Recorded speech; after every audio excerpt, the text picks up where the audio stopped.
यहाँ पर हम देखते हैं गाड़ी संचालन की जो पद्धतियाँ हैं उनके बारे में हम बात करते हैं। गाड़ी संचालन की कौन कौन सी पद्धतियाँ हैं। तो यहाँ पर गाड़ी संचालन की पद्धति, तो गाड़ी संचालन की जो पद्धति है, पहली हमारी जो पड़ती है वो है पूर्ण ब्लॉक पद्धति। पूर्ण ब्लॉक पद्धति है। दूसरी जो गाड़ी संचालन की पद्धति है वो है स्वचालित ब्लॉक पद्धति। स्वचालित ब्लॉक पद्धति के बाद में तो जो तीसरी ब्लॉक पद्धति है वो है हमारी केवल एक गाड़ी पद्धति। केवल एक गाड़ी पद्धति।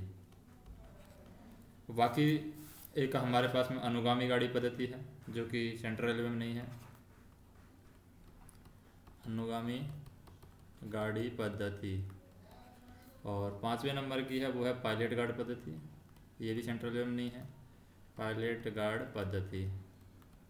और 6 नंबर की जो पद्धति है वो है हमारी ट्रेन स्टाफ और टिकट पद्धति।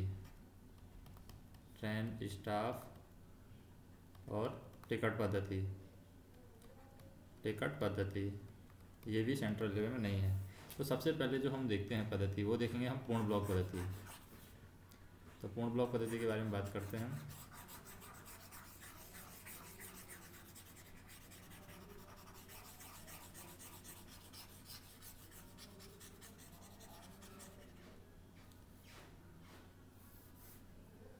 जैसे पूर्ण ब्लॉक पद्धति, पूर्ण ब्लॉक पद्धति में क्या बताया गया है।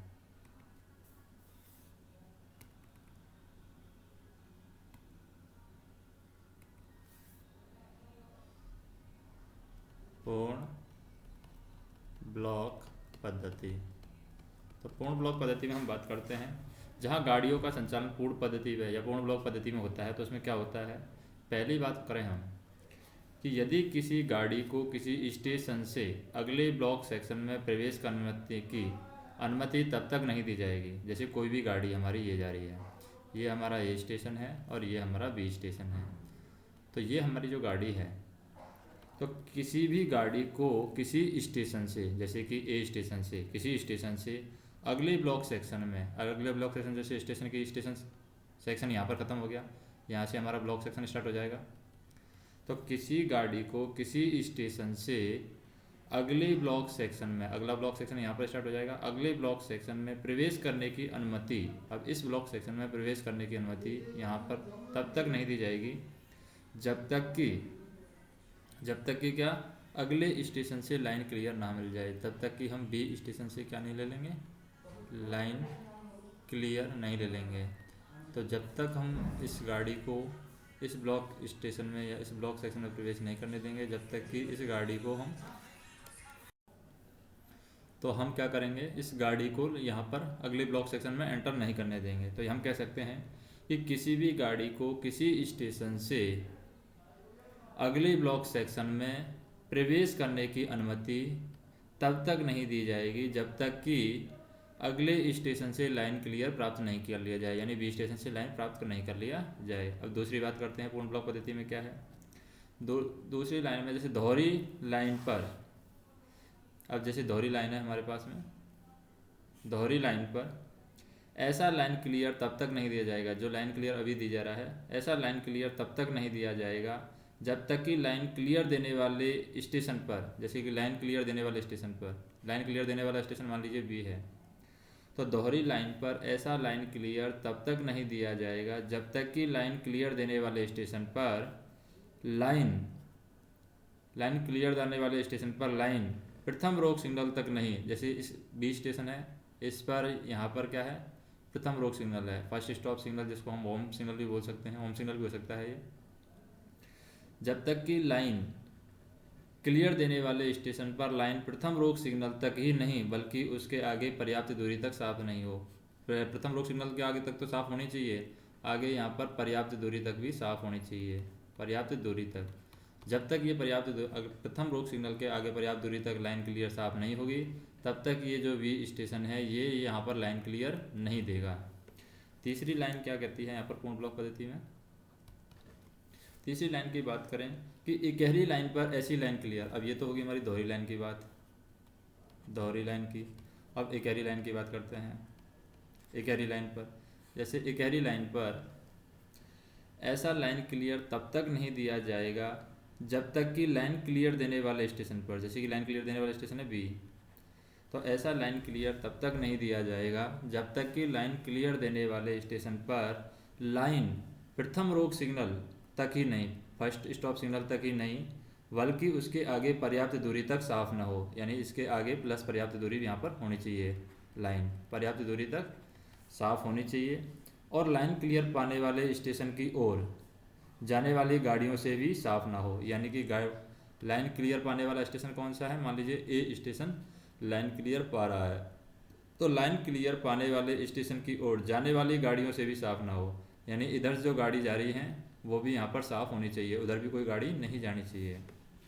तो हम कह सकते हैं कि इकहरी लाइन पर ऐसा लाइन क्लियर तब तक नहीं दिया जाएगा जब तक कि लाइन क्लियर देने वाले स्टेशन पर लाइन प्रथम रोक सिग्नल तक ही नहीं, बल्कि उसके आगे पर्याप्त दूरी तक साफ न हो, और लाइन क्लियर पाने वाले स्टेशन की ओर जाने वाली गाड़ियों से भी साफ ना हो। तो ये तीसरा पॉइंट हो जाएगा।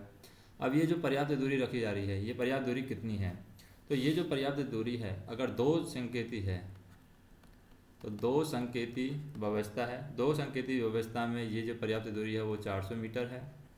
और अगर ये सिग्नल व्यवस्था बहुसंकेती है, बहुसंकेती, तो ये जो पर्याप्त दूरी है वो 180 मीटर है।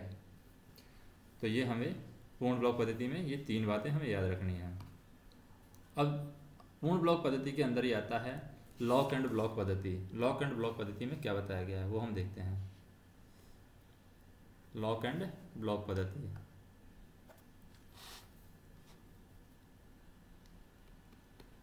लॉक एवं ब्लॉक पद्धति।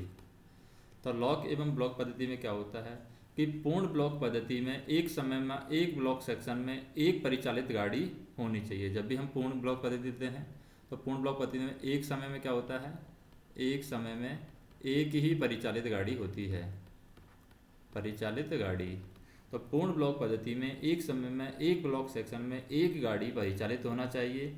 इसलिए इस गाड़ी के ब्लॉक सेक्शन में जाने के बाद, जैसे कोई गाड़ी ब्लॉक सेक्शन में चली जाती है, तो उस गाड़ी के ब्लॉक सेक्शन में जाने के बाद अन्य गाड़ी को ब्लॉक सेक्शन में प्रवेश से रोकना आवश्यक है।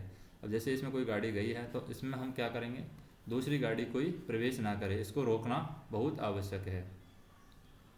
इसके लिए यहाँ पर क्या लगाए गए हैं, ब्लॉक उपकरण, ट्रैक सर्किट और सिग्नलों को आपस में संबंधित किया गया है। तो इसको दूसरी गाड़ी को जाने से रोकने के लिए यहाँ पर क्या लगाए गए हैं, ब्लॉक उपकरण लगाए गए हैं, ब्लॉक उपकरण लगाए गए हैं, ट्रैक सर्किट लगाए गए हैं, ट्रैक सर्किट और सिग्नलों को यहाँ पर आपस में संबंधित किया गया है ताकि दूसरी गाड़ी को यहाँ पर प्रवेश करने से रोका जाए। जिसे हम क्या कहते हैं, इस तरह की जो पद्धति है दूसरी गाड़ी को रोकने के लिए जो ब्लॉक उपकरण लगाए जाते हैं, ट्रैक सर्किट लगाए जाते हैं, सिग्नलों की जो व्यवस्था की जाती है, उसे हम कहते हैं लॉक एंड ब्लॉक पद्धति। लॉक एंड ब्लॉक पद्धति, ब्लॉक पद्धति। अब लॉक एंड ब्लॉक पद्धति की आवश्यक बातें हैं वो हम देखते हैं। लॉक एंड ब्लॉक पद्धति की आवश्यक बातें क्या हैं, तो लॉक एंड ब्लॉक पद्धति की आवश्यक बातों में लॉक एंड ब्लॉक पद्धति की आवश्यक बातें हैं, ये बाद में देखेंगे, और किस तरीके से लाइन क्लियर दी जाती है वो भी हम बाद में देखेंगे।